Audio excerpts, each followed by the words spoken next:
Bapak Ibu, saudara-saudara yang dikasihi oleh Tuhan, Shalom. Shalom. Saya percaya dimanapun kita berada, maupun di rumah, di kampus, di tempat pekerjaan, atau dimanapun kita berada, Tuhan tetap hadir dalam setiap ibadah kita. Amin. Mari pada pagi hari ini kita siapkan hati kita memberikan yang terbaik, memberikan penyembahan kita yang terbaik datang kepada Tuhan. Mari saya undang untuk kita semua bangkit berdiri, kita mau bersatu dalam doa. Bapa, kami bersyukur Tuhan buat kebaikan Tuhan dalam setiap hidup kami. Tuhan, kami tahu Tuhan kalau kami boleh ada sampai hari ini, itu semua karena cinta kasih-Mu Tuhan, itu semua karena penyertaan Tuhan dalam hidup kami.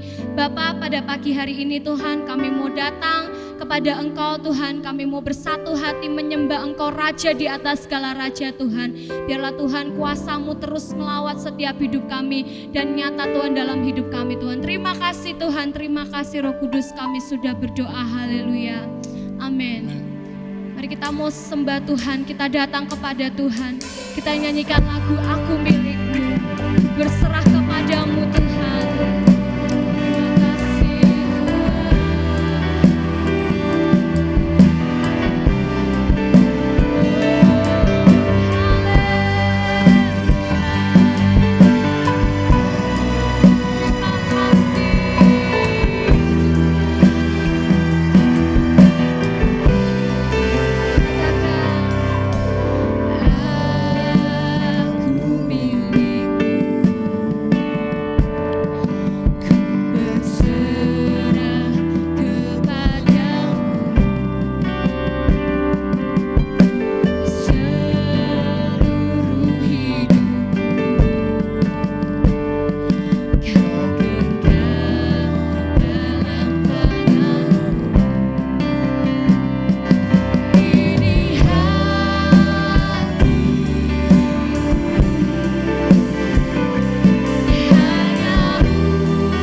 kami. Terima kasih Tuhan, terima kasih Roh Kudus, kami sudah berdoa. Yang percaya katakan amin. Puji Tuhan Bapak Ibu Saudara-saudara, saya percaya kita semua masih tetap semangat. Amin. Kita mau nyanyikan lagu lebih dari pemenang. Kita nyanyikan lagu ini dengan iman Bapak Ibu. Haleluya. Kita tahu bahwa kita adalah orang-orang yang lebih dari pemenang. Karena Tuhan di pihak kita. Siapa lawan kita? Haleluya.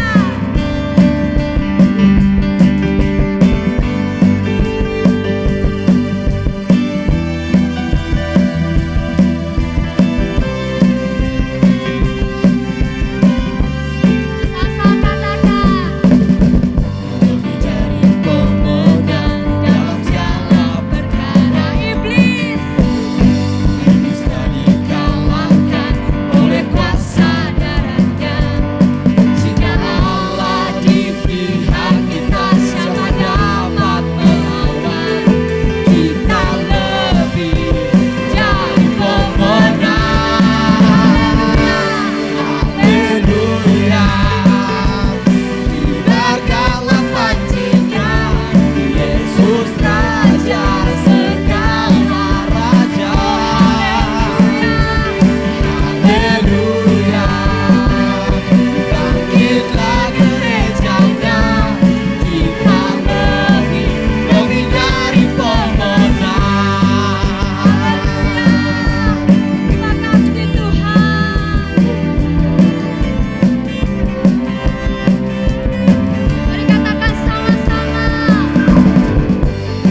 buka hati kita lebih lagi, kita mau masuk ke firman Tuhan. Kita sebelum mendengarkan firman Tuhan, kita mau menyembah Tuhan lebih lagi. Nyanyikan lagu Peganglah Tanganku Roh Kudus. Kita mau lebih lagi mengandalkan Tuhan dalam setiap hidup kita Bapak Ibu. Haleluya Yesus. Terima kasih Tuhan. Pegang setiap tangan kami Tuhan, karena kami tahu tanpa Engkau Tuhan, kami tidak mampu berjalan sendirian Tuhan. Tanpa Engkau ada di samping kami Tuhan, kami tidak mampu Tuhan. Terima kasih Roh Kudus.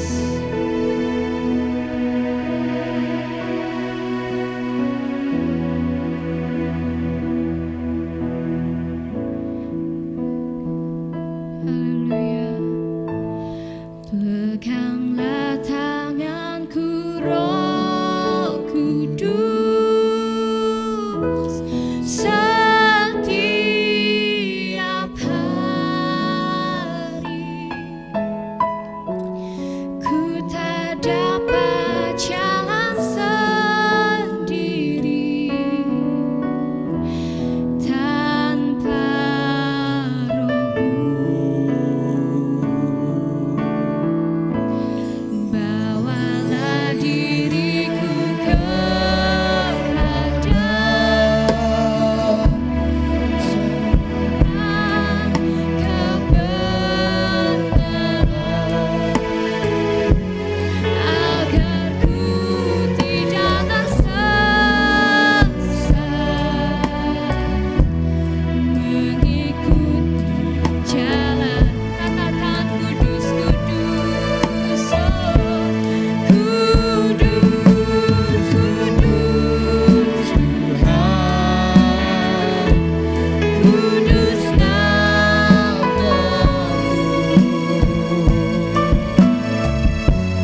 Tuhan. Tiba saatnya Tuhan kami mau mendengarkan sebagian firman-Mu. Urapi hamba-Mu ya Tuhan. Tuhan terus memakai hamba-Mu lebih-lebih lagi ya Tuhan. Dan juga berkati kami yang mendengarkannya Tuhan. Biarlah kami menjadi pelaku-pelaku firman-Mu dan dapat melakukannya sesuai firman-Mu ya Tuhan. Terima kasih Bapa. Kami sambut berkat firman-Mu pada hari ini dalam nama Yesus. Haleluya. Amin. Shalom Bapak Ibu Saudara-saudara sekalian. Pada hari ini kita mau belajar kembali firman Tuhan dengan satu tema, menang atas pencobaan. Mari sama-sama kita mengatakan menang atas pencobaan. Nah Bapak Ibu Saudara-saudara, pada saat ini kita semua sedang diuji oleh satu virus COVID-19 yang menyerang ke berbagai area dalam kehidupan kita. Baik itu area ekonomi, banyak kita yang mungkin kehilangan pekerjaan, atau mungkin juga ke area kesehatan, ada yang terkena sakit, bahkan ada saudara-saudara kita yang meninggal, dan juga area-area yang lain seperti masalah ketakutan, kekhawatiran, kecemasan, dan masalah kejenuhan Bapak Ibu Saudara. Kita semua diuji dan dicobai oleh persoalan ini. Nah Bapak Ibu Saudara, kita tahu bahwa di dalam Alkitab ada seorang tokoh yang bernama Ayub, juga pernah diuji. Dia adalah seorang yang saleh, dia seorang yang takut akan Tuhan. Tetapi Tuhan mengizinkan dia untuk melewati ujian demi ujian, yakni dia harus kehilangan anaknya, dia kehilangan hartanya, bahkan dia terkena sakit Bapak Ibu Saudara. Tetapi puji Tuhan dia bisa bertahan dan melewati semua ujian-ujian ini. Dan pada akhirnya Allah kembali mengembalikan berkat itu kepadanya. Nah Bapak Ibu Saudara, di dalam Yakobus pasal yang pertama ayat yang ke-12 mengatakan, berbahagialah orang yang bertahan dalam pencobaan, sebab apabila ia tahan uji, ia akan menerima mahkota kehidupan yang dijanjikan Allah kepada barang siapa yang mengasihi dia. Firman Tuhan ini jelas sekali Bapak Ibu mendorong kita sekalian supaya kita tetap bertahan di dalam ujian dan pencobaan yang sedang kita hadapi Bapak Ibu Saudara. Karena apa? Karena kalau kita bertahan di dalam setiap ujian dan pencobaan yang kita hadapi, maka Allah akan memberikan kepada kita mahkota kehidupan, kehidupan yang kekal Bapak Ibu Saudara. Tetapi sebaliknya kalau kita tidak bertahan di dalam ujian dan pencobaan yang ada, maka sebaliknya kita akan menerima maut ya, atau kebinasaan. Di dalam ayat selanjutnya, Yakobus menjelaskan, ayat yang ke-13, apabila seseorang dicobai, janganlah ia berkata pencobaan ini datang dari Allah, sebab Allah tidak dapat dicobai oleh yang jahat, dan ia sendiri tidak mencobai siapapun. Ayat yang ke-14, tetapi tiap-tiap orang dicobai oleh keinginannya sendiri, karena ia diseret dan dipikat olehnya. Banyak orang ternyata juga dicobai oleh keinginannya sendiri Bapak Ibu Saudara-saudara. Dan apabila keinginan itu telah dibuahi, ia melahirkan dosa. Dan apabila dosa itu sudah matang, ia melahirkan maut.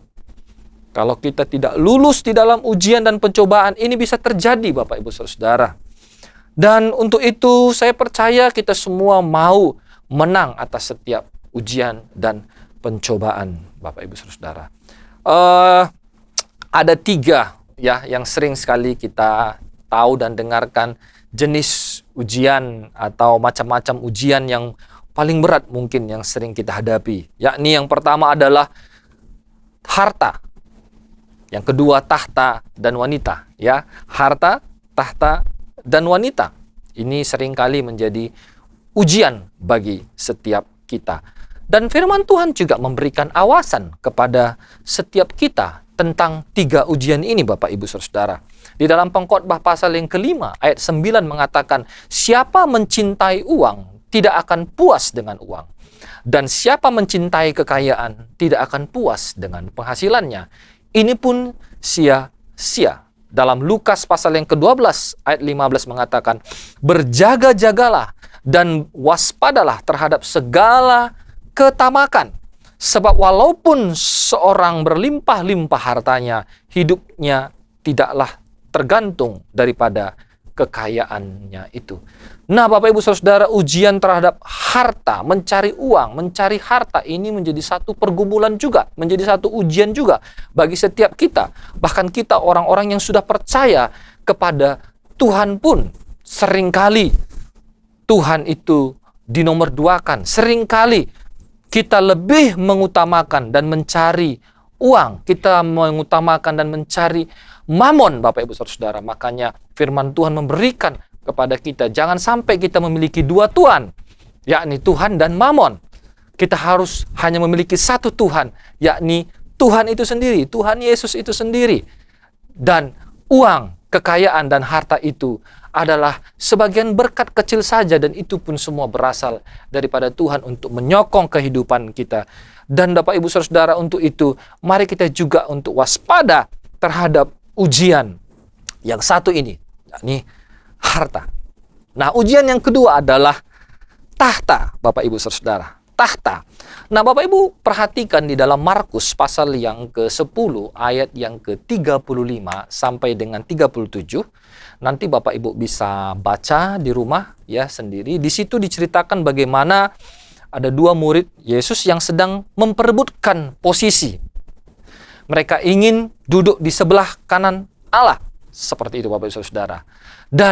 Dan inilah sifat manusia, di mana manusia itu pengen itu selalu memiliki kedudukan yang tinggi, selalu ingin dihormati.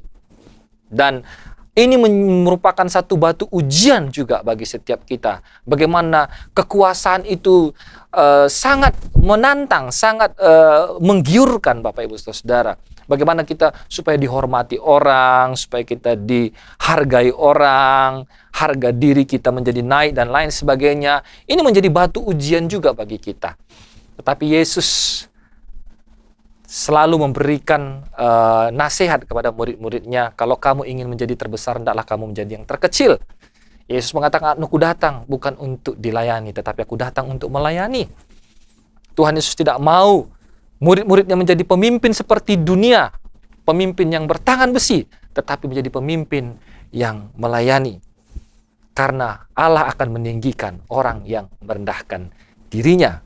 Kita sebagai anak Tuhan juga harus belajar tentang hal ini. Nah, ujian yang ketiga adalah wanita, Bapak Ibu Saudara. Nah, di dalam Alkitab ada dua kisah yang menarik. Kisah yang pertama adalah Yusuf dan Potifar, dan kisah yang kedua adalah Daud dan Batseba. Kita sudah tahu cerita ini Bapak Ibu Saudara, tapi yang kita tahu adalah bahwa Yusuf berhasil melewati ujian ini Bapak Ibu Saudara, yakni Potifar, tetapi Daud tidak berhasil. Padahal Daud adalah seorang raja yang besar, seorang raja yang diurapi Tuhan, seorang raja yang dipakai Tuhan, tetapi dia juga bisa jatuh dalam hal ini, yakni di dalam wanita Bapak Ibu Saudara. Wanita ini juga bicara mengenai keinginan daging, hasrat, hawa nafsu, dan kita semua rentan bisa jatuh ke dalam dosa ini Bapak Ibu Saudara, yakni dosa percabulan, dosa perzinahan. Nah Bapak Ibu, untuk itu mari kita semua bersama-sama untuk terus belajar bagaimana supaya kita bisa menang atas setiap ujian dan pencobaan yang kita hadapi. Nah Bapak Ibu Saudara sekalian, kita melihat bahwa Tuhan Yesus sendiri pun pernah dicobai. Kalau Bapak Ibu melihat di dalam Matius pasal yang keempat, nanti Bapak Ibu bisa baca di rumah. Di sini kita juga bisa belajar bagaimana Yesus itu dicobai. Di dalam Matius pasal yang keempat ayat 1 dikatakan di sana, maka Yesus dibawa oleh Roh ke padang gurun untuk dicobai. Ya. Yesus dibawa oleh Roh ke padang gurun untuk dicobai iblis. Kita bisa melihat di dalam cerita ini Bapak Ibu Saudara, dikatakan di sana, lalu datanglah si pencoba itu, datanglah iblis itu dan berkata kepada Yesus, jika engkau anak Allah, perintahkanlah supaya batu-batu ini menjadi roti. Nah kita tahu di dalam cerita ini Bapak Ibu Saudara, bahwa Yesus sedang berpuasa 40 hari. Ini adalah masa di mana dia ingin masuk kepada medan pelayanan. Dan dia mengambil waktu berpuasa dan Roh membawa dia untuk dicobai di padang gurun. Tetapi apa jawab Yesus ketika iblis menawarkan, engkau bisa memerintahkan batu itu menjadi roti? Tapi Yesus menjawab, ada tertulis, manusia hidup bukan dari roti saja, tetapi dari setiap firman yang keluar dari mulut Allah. Nah, ini adalah pertandingan babak pertama di mana iblis dikalahkan. Iblis tahu betul Yesus sedang lapar, dan itu adalah ujian yang terberat, Bapak Ibu Saudara, di mana dia membutuhkan makanan untuk dimakan. Dan iblis mengambil momen ini untuk menguji Tuhan Yesus. Tetapi Tuhan Yesus mengalahkan iblis dengan firman Allah, Bapak Ibu Saudara. Ya. Nah, yang kedua, Bapak Ibu Saudara, lalu berkatalah iblis kepada Yesus, "Jika engkau anak Allah, jatuhkanlah dirimu ke bawah, sebab ada tertulis mengenai engkau, ia akan memerintahkan malaikat-malaikatnya, dan mereka akan menatang engkau di atas tangannya, supaya kakimu jangan terantuk ke batu." Pada waktu itu iblis membawa Yesus kepada satu tempat yang tinggi, yakni Bait Allah, dan iblis mengatakan ini kepada Tuhan Yesus. Ini adalah ujian yang kedua, pertandingan yang kedua. Tetapi Bapak Ibu Saudara, kembali lagi Yesus mengalahkan iblis. Yesus berkata kepadanya, "Ada pula tertulis, janganlah engkau mencobai Tuhan Allahmu." Ini bicara mengenai kekuasaan, ini bicara mengenai otoritas. Kalau yang pertama tadi bicara mengenai ujian terhadap hawa nafsu, terhadap keinginan daging. Tetapi yang kedua ini bicara mengenai otoritas. Kenapa? Karena iblis mengatakan, kamu ini kan hebat, kamu ini kan Tuhan, kamu punya malaikat-malaikat, ya kamu punya kuasa, kamu punya otoritas. Kalau kamu lompat, pasti ada malaikat-malaikat yang akan menantang engkau. Nggak mungkin kamu dibiarkan jatuh dan mati. Menantang kekuasaan dan otoritas Yesus. Tetapi Yesus tidak mau dikelabui, ditipu oleh iblis. Karena Yesus adalah pemilik segala-galanya. Dia punya kuasa, dia punya otoritas. Tidak perlu lagi dibuktikan, tidak perlu lagi diuji. Sudah memang dia adalah anak Allah, Bapak Ibu Saudara. Oleh karena itu Yesus berkata, jangan engkau mencobai Tuhan Allahmu. Kembali lagi, Yesus mengalahkan iblis dengan firman Allah, Bapak Ibu Saudara. Dengan perkataan Allah. Dan yang ketiga, Bapak Ibu Saudara, Yesus berkata kepada, iblis berkata kepada Yesus, dia menunjukkan seisi dunia dari tempat yang tinggi itu. Ya, dia katakan, semua ini akan kuberikan kepadamu jika engkau sujud menyembah aku. Semua ini, bangsa-bangsa, raja-raja, kekayaan, akan diberikan semua kepadamu. Ini adalah ujian harta. Ini adalah ujian kekayaan. Iblis menawarkan itu semua kepada Yesus. Tetapi Yesus berkata kepada iblis, "Enyalah, iblis, sebab ada tertulis engkau harus menyembah Tuhan Allahmu dan hanya kepada dia sajalah engkau berbakti." Coba perhatikan Bapak Saudara, dari 3 ujian ini, iblis menguji Yesus, mencoba Yesus, supaya Yesus, anak Allah yang maha tinggi, Tuhan yang menciptakan langit bumi ini, sujud menyembah kepada dia, sujud menyembah kepada iblis. Mungkin iblis ini sedikit sombong, ya. Dulu waktu Allah menciptakan manusia pertama, Adam, iblis berhasil menipunya. Iblis berhasil menipu Adam dan Hawa. Sehingga apa? Sehingga mereka memberontak kepada Allah dan sujud menyembah kepada iblis. Mereka mengikuti apa yang iblis mau, apa yang iblis inginkan. Iblis menipu Adam dan Hawa sedemikian rupa. Dan mereka berhasil. Dan mereka kira mereka bisa juga berhasil untuk mengelabui Yesus. Tetapi iblis salah besar. Kenapa? Karena Yesus adalah Tuhan. Dan pada waktu itu iblis dikalahkan dan iblis meninggalkan dia. Dan kita bisa melihat bahwa ada malaikat-malaikat yang datang melayani Yesus. Bapak Ibu Saudara, ini sesuatu yang menarik sekali. Sudah perhatikan, pada waktu iblis sedang menguji atau mencobai Yesus, itu seolah-olah itu makhluk surgawi. Ya, malaikat-malaikat itu seperti menyaksikan dari atas dan tidak langsung datang intervensi dan menolong Yesus. Memang sengaja diizinkan Yesus melewati ujian dan pencobaan ini. Sama hal juga dengan kita, Bapak Ibu Saudara. Seringkali kita berharap ya bahwa kalau bisa ketika ada iblis datang, dia menguji saya, dia mencobai saya, Yesus langsung datang, malaikat langsung datang, "Heps, sana iblis. Kadang-kadang diizinkan juga Bapak Ibu Saudara kita untuk melewati masa-masa seperti itu. Tapi kita bisa melihat bahwa Tuhan Yesus menang atas setiap pencobaan yang datang dari iblis. Ada satu pertanyaan yang mungkin kita bisa renungkan. Mari kita coba pikirkan bersama-sama Bapak Ibu Saudara. Pertanyaannya adalah, apakah kita bisa menang atas pencobaan-pencobaan yang kita sedang hadapi? Mari kita renungkan bersama-sama. Ya, betul bahwa Yesus adalah Tuhan.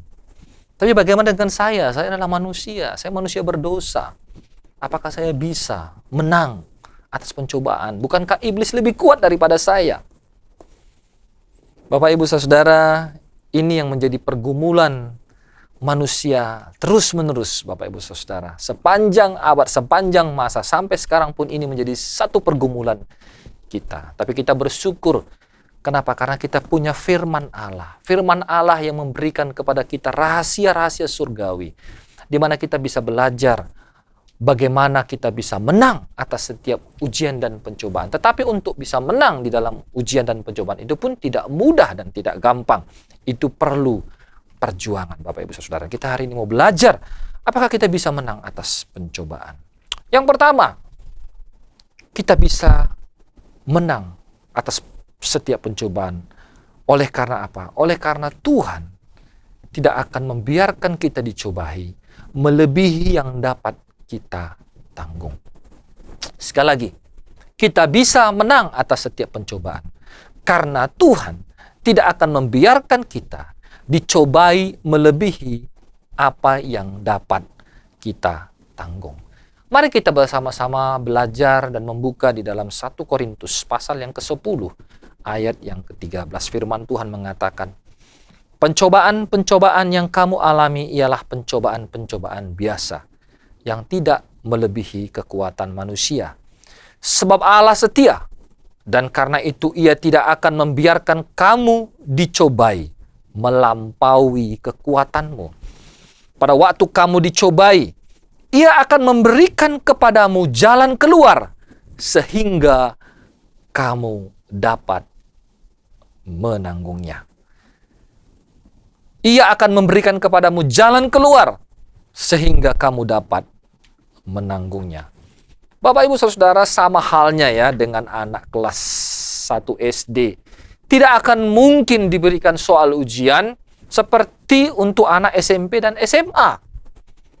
Tidak mungkin Bapak Ibu Saudara kelas 1 SD suruh ujian seperti anak SMP dan SMA.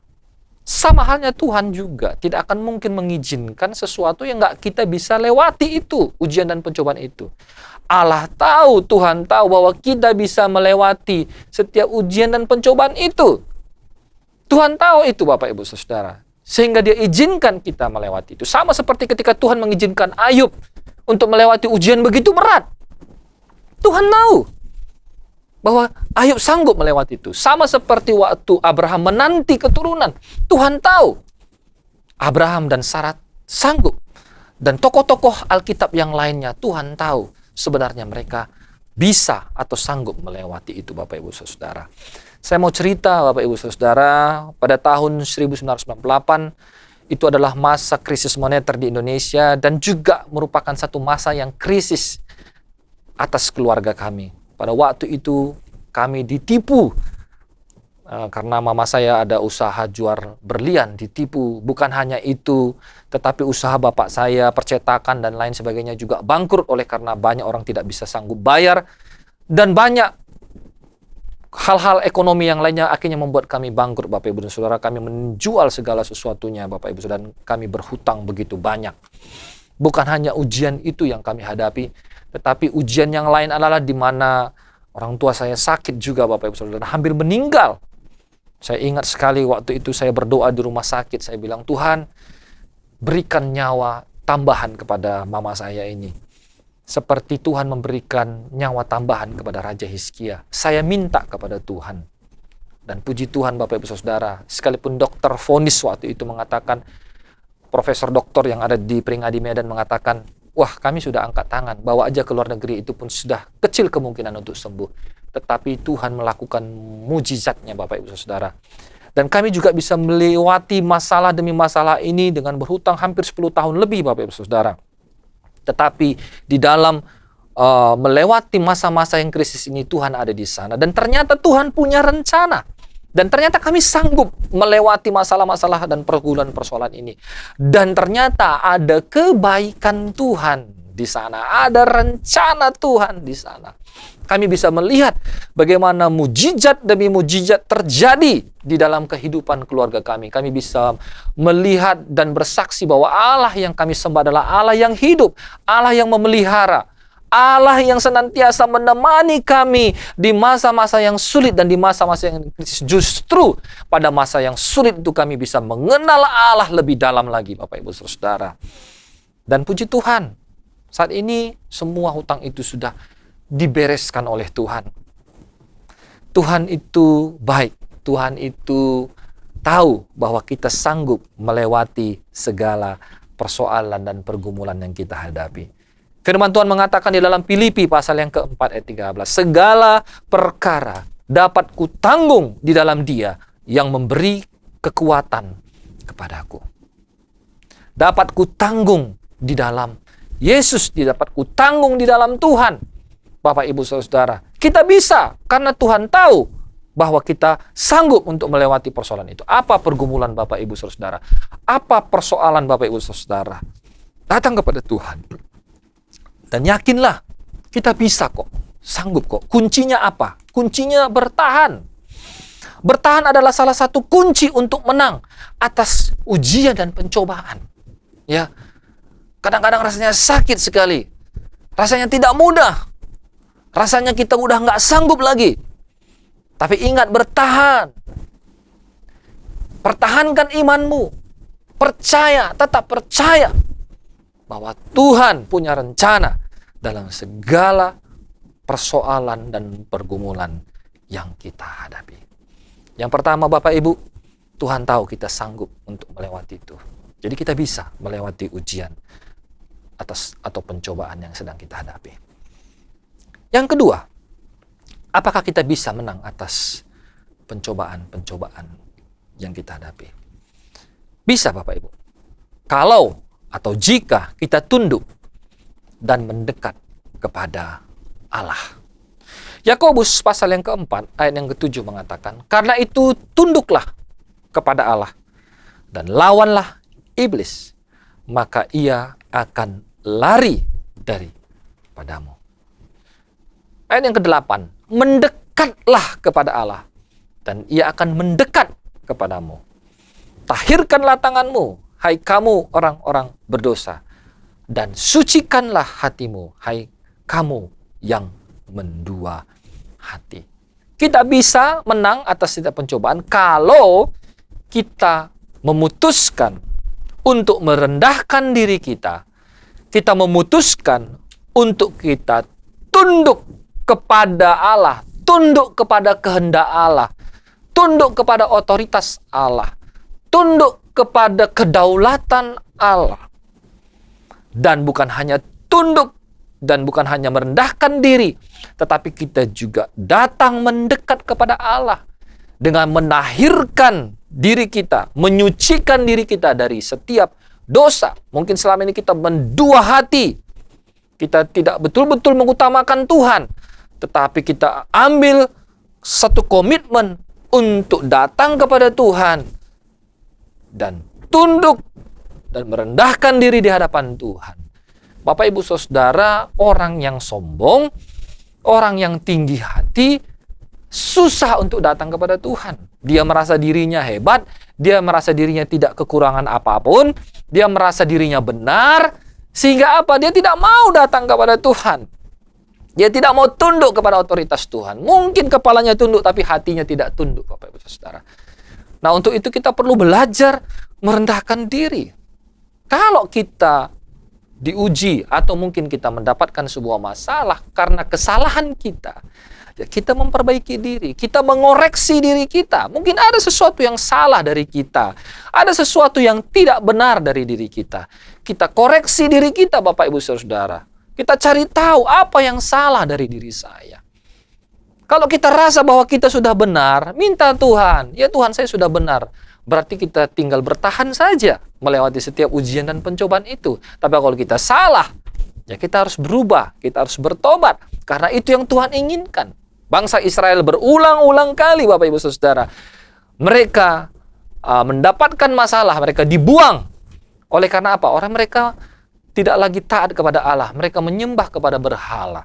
Allah mau supaya mereka tetap menyembah kepada Allah, tetapi mereka selalu melenceng, Bapak Ibu Saudara.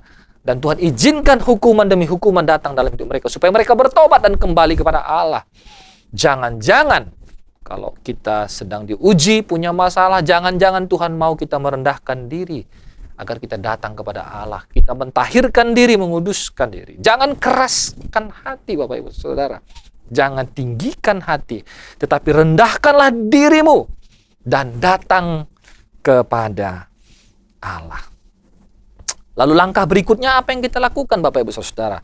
Di dalam 1 Korintus pasal yang ke-10 ayat 14 mengatakan, karena itu saudara yang terkasih, jauhilah penyembahan berhala. 1 Timotius pasal 4 yang ke-7, jauhilah takyul dan dongeng nenek tua. Latihlah dirimu beribadah. Artinya apa? Kita juga harus mengambil langkah untuk menjauhi hal-hal yang tidak berkenan kepada Allah, menjauhi penyembahan berhala, menjauhi tahyul dan dongeng nenek moyang tua, dan juga menjauhi dalam 2 Timotius pasal yang kedua 22, sebab itu jauhilah nafsu orang muda, kejarlah keadilan, kesetiaan, kasih dan damai bersama-sama dengan mereka yang berseru kepada Tuhan dengan hati yang murni. Dan jauhilah kejahatan. Roma pasal 12 ayat yang ke-9. Artinya bahwa apa? Waktu kita memutuskan untuk datang kepada Allah, di saat yang sama kita juga secara aktif menjauhi kejahatan, menjauhi hal-hal yang tidak berkenan kepada Allah, dan menyembah kepada Tuhan, Bapak Ibu Saudara. Kita harus membersihkan diri kita dan datang kepada Allah yang kudus. Kita harus menyiapkan waktu untuk berdoa dan membaca firman Tuhan setiap hari, Bapak Ibu Saudara. Supaya setiap hari kita terhubung dengan Allah. Sama seperti Bapak Ibu Saudara punya HP, ya, punya handphone. Pasti setiap hari kan dicas HP-nya supaya bisa dipakai, Bapak Ibu Saudara. Harus terhubung dengan sumber listrik. Kita juga anak Tuhan, kalau mau hidup terus, ya, harus terus-menerus berhubung dengan Tuhan. Yesus mengatakan dalam Yohanes pasal yang ke-15 ayat 4, tinggallah di dalam aku dan aku di dalam kamu.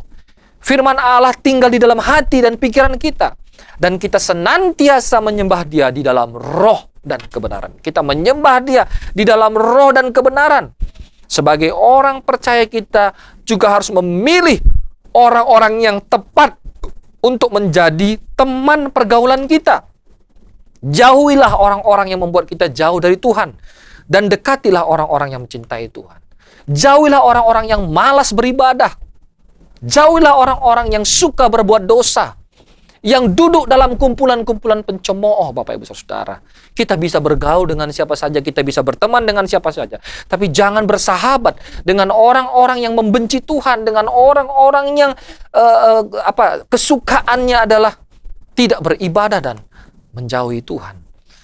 Nah, Bapak Ibu Saudara, waktu SMA dulu, kelas 1 atau kelas 2 begitu, saya ikut-ikutan sama teman, ya ikut bolos, nggak pergi ke sekolah, ya waktu itu ikut merokok juga, minum-minum sama teman, mabuk-mabuk dan lain sebagainya, Bapak Ibu Saudara. Ikut-ikutan, terpengaruh oleh teman, ya teman-teman SMA. Kalau nggak ikut mereka, ya rasanya nggak enak, ya. Kenapa? Ya karena anak-anak muda semuanya seperti itu, ya. Tetapi saya ingat waktu menjelang kelas 3 SMA dan masuk ke kelas 3 SMA itu saya mengalami pertobatan, dan waktu itu saya bersyukur Tuhan menjamah saya dan akhirnya saya memutuskan untuk ikut Tuhan. Dan saya masih tetap berteman dengan teman-teman SMA saya, dengan teman-teman yang lain. Tetapi saya mulai perlahan-lahan menjauhi mereka, tidak lagi bersahabat dengan mereka. Dan saya mulai mencari teman-teman yang di gereja, teman-teman yang bisa saling membangun, bisa saling mendukung di dalam iman. Bukan saling menarik jauh dari Tuhan, tetapi saling menarik untuk lebih dekat kepada Tuhan. Siapa temanmu? Siapa sahabatmu? Itu sangat akan mempengaruhi engkau, Bapak Ibu Saudara. Carilah orang-orang yang betul-betul mencintai Tuhan, yang mengasihi Tuhan.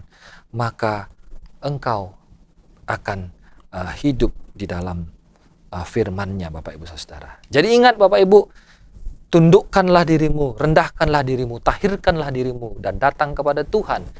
Jangan sombong, tetapi rendahkanlah diri dan datanglah kepada Tuhan. Itu yang kedua, dan mendekatlah kepadanya, agar kita bisa menang atas setiap pencobaan-pencobaan. Yang ketiga dan yang terakhir, apakah kita bisa menang atas pencobaan? Bapak Ibu, di dalam Efesus pasal yang ke-6 ayat 11 mengatakan, kenakanlah seluruh perlengkapan senjata Allah, supaya kamu dapat bertahan melawan tipu muslihat iblis. Ya, bisa bertahan melawan tipu muslihat iblis. Yang kedua, kita bisa menang kalau kita mengenakan seluruh perlengkapan senjata Allah. Ya, kita mengenakan seluruh perlengkapan senjata Allah. Apa itu perlengkapan senjata Allah? Kalau kita baca di dalam Efesus pasal yang ke-6, Bapak Ibu bisa melihat di sana, kenakanlah ketopong keselamatan, baju jirah keadilan, ikat pinggang kebenaran, perisai iman, pedang roh, kasut kerelaan memberitakan Injil. Apa maksudnya Bapak Ibu Saudara? Sebagai orang percaya, kita harus terus-menerus hidup di dalam keselamatan, hidup di dalam keadilan, selalu berdoa, berikat pinggangkan kebenaran, selalu hidup di dalam kebenaran firman Allah. Gunakan perisai iman kita, dan gunakan pedang roh, firman Allah, kasut kerelaan, kerelaan untuk senantiasa memberitakan Injil. Bapak Ibu Saudara, hal yang menarik dari ayat ini adalah dikatakan tadi, supaya kamu dapat bertahan melawan tipu muslihat iblis. Tipu muslihat iblis. Kita tahu bahwa iblis adalah penipu sejak semula. Kita lihat di dalam Kejadian pasal yang ketiga, di mana iblis menipu Hawa, iblis menipu Adam, Bapak Ibu Saudara, sehingga mereka jatuh ke dalam dosa. Dan di dalam Yohanes pasal yang ke-8 ayat 44 dikatakan, iblislah yang menjadi bapamu, dan kamu ingin melakukan keinginan-keinginan bapamu. Ia adalah pembunuh manusia sejak semula dan tidak hidup dalam kebenaran, sebab di dalam dia tidak ada kebenaran. Apabila ia berkata dusta, ia berkata atas kehendaknya sendiri, sebab ia adalah pendusta dan bapa segala dusta. Iblis sering menipu kita dengan berbagai macam cara dan tawaran. Iblis tahu kelemahan kita. Iblis tahu keinginan daging kita. Iblis tahu kesukaan kita. Dan dengan mudah sekali, dia seperti singa yang sedang memantau Bapak Ibu, kapan Bapak Ibu lengah, dan dia akan datang, dan dia akan tawarkan kesenangan-kesenangan dunia, tawarkan keinginan-keinginan dunia, yang akhirnya menyeret kita kepada dosa, dan akhirnya membuahkan maut, Bapak Ibu Saudara. Bapak Ibu Saudara, pikiran adalah medan pertempuran kita. Orang yang bertobat dikatakan adalah orang yang mengalami transformasi di dalam pikirannya. Roma pasal yang ke-12 mengatakan, hendaklah kamu berubah oleh pembaharuan budimu. Pembaharuan budi di sana berbicara mengenai perubahan pikiran kita, Bapak Ibu Saudara. Apa yang bisa merubah pikiran kita? Firman Allah.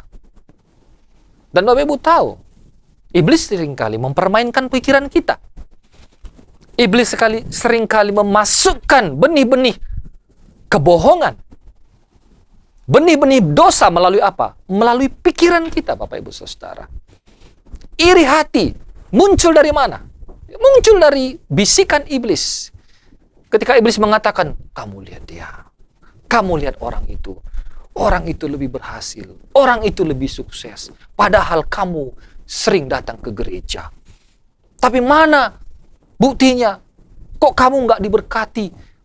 Tetanggamu lebih diberkati. Akhirnya Bapak Ibu mulai iri hati dan marah kepada Tuhan. Iblis berusaha untuk memecah kita dengan Tuhan. Iblis berusaha untuk menarik kita jauh dari Tuhan. Dengan apa? Dengan permainan kata-katanya yang menyusup di dalam pikiran kita, Bapak Ibu Saudara. Bukankah iblis waktu mencoba Yesus, dia berkata-kata? Kata-kata itu penting, Bapak Ibu Saudara. Ucapan itu penting. Nah, bagaimana kita bisa melawan perkataan iblis yang menipu ini dengan firman Allah juga? Seringkali dipermainkan pikiran kita. Dalam masa COVID seperti ini, Bapak Ibu Saudara, ada banyak hal yang kita mulai pikirkan. Ketakutan, kekhawatiran, kejenuhan ada di dalam diri kita. Pikiran kita dimainkan oleh iblis. Campur aduk di sini, Bapak Ibu Saudara. Dan seringkali iblis nimbrung di sana. Dan dia mulai mempermainkan kita di dalam medan pikiran kita. Ini adalah medan pertempuran, Bapak kita. Untuk itu kita harus wajib merenungkan firman Allah. Supaya apa? Supaya yang namanya bertempur ya. Pedang roh firman Allah itu terus-menerus kita harus siap sedia untuk menyangkal apa yang iblis katakan, Bapak Ibu Saudara. Supaya kita bisa menang, Bapak Ibu. Mungkin ada rasa seperti kecewa di dalam hati kita, pergumulan-pergumulan lain, Bapak Ibu Saudara, yang menantang pikiran kita. Ingat, sekali lagi, kita harus waspada. Kita harus berhati-hati, Bapak Ibu Saudara. Jangan sampai iblis menipu kita. Tidak mudah, Bapak Ibu. Tetapi marilah setiap hari kita mengenakan ketopong keselamatan. Mari kita senantiasa selalu merenungkan firman Allah. Roma pasal yang 8 ayat 31 mengatakan, jika Allah di pihak kita, siapakah yang akan melawan kita? Siapakah yang akan dapat lawan kita? Artinya apa, Bapak Ibu Saudara? Mari kita tetap terus tinggal di dalam Allah. Izinkan Allah yang menjadi pembela kita, Allah di pihak kita, firman Allah ada di dalam diri kita, dan kita senantiasa hidup di dalam pimpinan firman Allah, di dalam pimpinan Roh Kudus. Roh Kudus itu, kita hidup di dalam roh, maksudnya Roh Kudus itu memimpin kita. Roh Kudus itu memberikan kepada kita firman-Nya. Ketika kita sedang diuji dan dicoba, kita minta Roh Kudus untuk memberikan kepada kita firman-Nya agar kita kuat. Saya mau menyimpulkan, apakah kita bisa menang atas setiap pencobaan kita? Bisa, karena Tuhan tidak akan membiarkan kita dicobai melebihi apa yang kita dapat tanggung. Kuncinya adalah bertahan, bersabar, dan tetap percaya kepada Yesus. Kadang sakit, kita harus melewati itu. Pergumulan-pergumulan, ujian dan pencobaan. Sakit, Bapak Ibu. Seperti Ayub, sakit. Tapi ingat, di balik semua itu ada rencana Tuhan.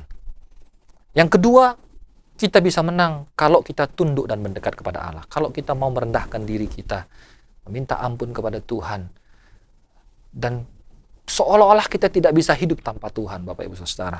Mendekat kepada Allah dan menjauhi kejahatan. Secara aktif kita mendekat kepada Allah, menahirkan kita atas dosa-dosa kita, dan menjauhi kejahatan. Secara otomatis, Bapak Ibu, kalau kita mendekat kepada kejahatan, maka kita menjauhi Tuhan. Kalau kita mendekat kepada Tuhan, secara otomatis kita meninggalkan kejahatan. Otomatis, Bapak Ibu Saudara. Kalau Yusuf, dia menjauh kan dari Potifar, dari godaan. Kalau Daud, dia mendekat kepada ujian pencobaan. Nah, selama ini kita lebih dekat kemana ini? Ini yang harus kita renungkan. Dan yang terakhir, kita bisa menang atas pencobaan jika kita mengenakan seluruh perlengkapan senjata Allah. Ingat, medan pertempuran kita adalah pikiran kita.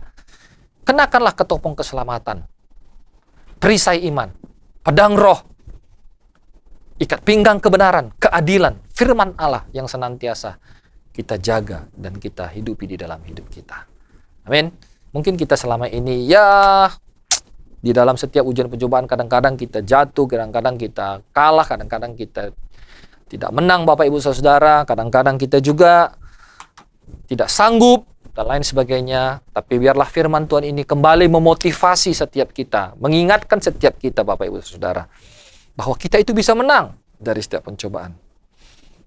Dan biarlah Tuhan senantiasa di pihak kita sekalian. Amin. Mari kita merenungkan firman Tuhan ini Bapak Ibu Saudara. Haleluya, haleluya, haleluya, haleluya. Oh Jesus, haleluya, haleluya. Bapa di surga, kami mau merenungkan firman-Mu ya Tuhan pada hari ini. Firman-Mu yang datang kepada kami ya Tuhan. Biarlah firman yang datang ini bisa mengubah setiap hidup kami. Firman-Mu yang datang ini menolong kami untuk kami bisa menang atas setiap ujian dan pencobaan yang kami hadapi setiap hari. Kami mau senantiasa percaya dan bertahan dan yakin bahwa Engkau selalu bersama-sama dengan kami, beserta kami, dan kami mampu melewati, karena Engkau tidak akan mengizinkan kami melewati yang melebihi kekuatan kami. Dan kami mau mendekatkan diri dan merendahkan hati kami ya Tuhan, dan menjauhi segala kejahatan, penyembahan berhala, keserakahan, nafsu orang muda. Tuhan, tolong kami agar kami bisa menang.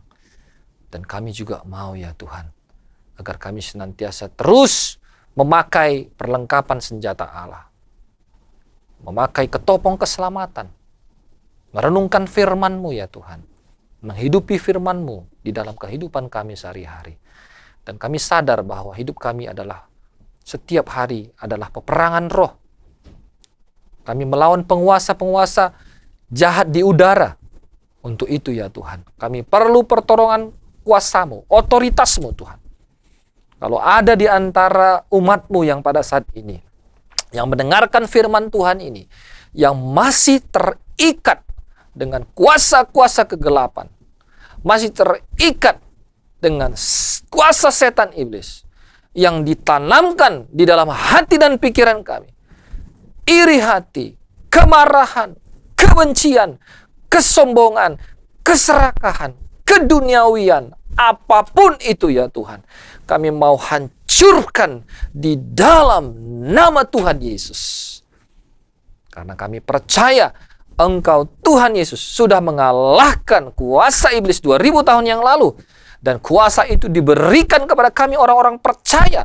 Dan Engkau menyuruh kami untuk pergi dan memberitakan Injil keselamatan kepada orang-orang, membebaskan orang-orang yang terbelenggu, menyembuhkan orang yang sakit, dan menyelamatkan orang-orang dari kebinasaan. Otoritas itu ada di dalam kami, dan kami berdoa di dalam nama Yesus itu terjadi. Terima kasih Tuhan. Kami mengucap syukur. Haleluya. Amin. Saudara, kita akan berdoa syafaat.